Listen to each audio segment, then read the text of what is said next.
Hello, my name is Joseph Oliverez. Caribbean. Hello, nice to meet you. So I just wanted to ask you a few questions and get to see how your views on community service and what it means to you and what your future plans with community service are, okay? So to begin with, what kind of community did you grow up in? Well, I grew up in New York City for most of my childhood, and then we moved down to the Rio Grande Valley, which is where we are now. So it was interesting for me to see the kind of differences in the communities. What kind of differences did you observe? In New York, it's more of a fast pace, like if you're sick, you go to the doctor, you get medicine, you get better. And when we moved down to the valley, it's more of a treat yourself at home kind of vibe that is going on. A lot of people go across the border and get medications instead of going to the doctor, or they'll do like the lemon with honey and water or things like that. So more, So different. It's different. a lot of traditional A lot of traditional medicine. Okay, okay. So, what has been your experience with community service in any of the communities you've lived in? Well, most of my adult upbringing was in the valley, so most of my community service has been here, and I've actually done a lot.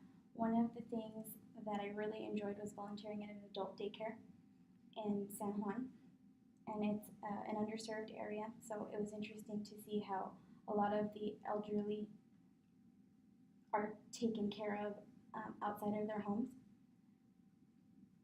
And I also participated in what's called Health Occupation Students of America, and we organized like a few events for the community, like a triathlon to get people involved and active, a 5K, so things like that.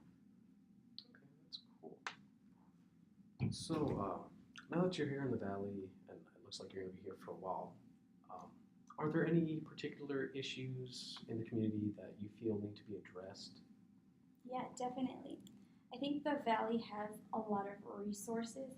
There's just not enough manpower to get people out there and educated. So I think one of the main problems is that a lot of people just are unaware of the resources that are here. So, for example, when people get sick, instead of going to the doctor, like I said before, they'll treat themselves at home, and then they'll wait to go to the emergency room, like whenever it gets super bad, which spikes the costs of like the emergency care and everything. Mm-hmm. So that's one problem. And then another problem is like the valley in general is kind of low activity, like physically. Like there's not sidewalks, as you've probably noticed, and it's hot outside. So people don't go outside. So yeah, I think a big part of getting everyone healthier is just educating them and making the community more livable for them. Okay, awesome. So would you have any ideas about maybe a new community service program that might be interesting, or that you might want to see if it's around, and if it isn't, that you might want to play a role in trying to get started? Yeah, definitely.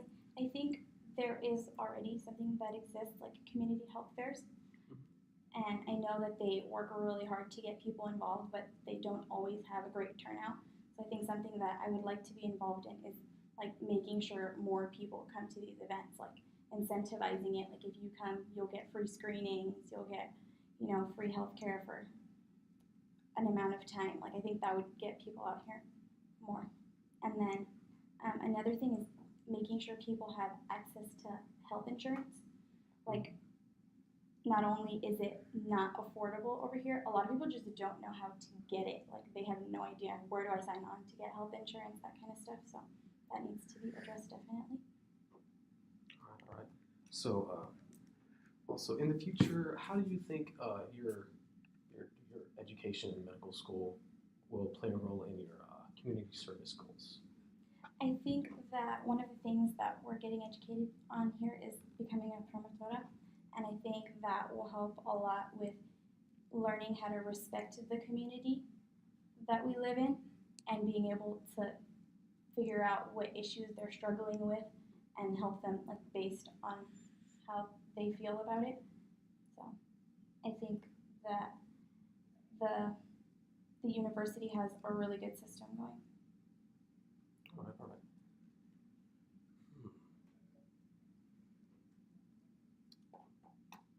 trying to think of anything else I might be interested in.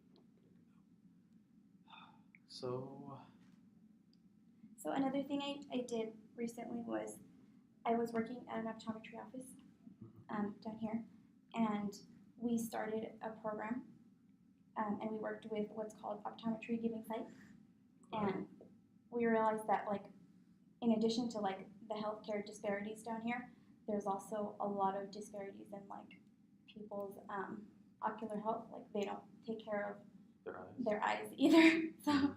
So that is something that we worked on. We collected a lot of funds and gave out a lot of like free eye exams. So I think things like giving out free screenings to people, that helps a lot.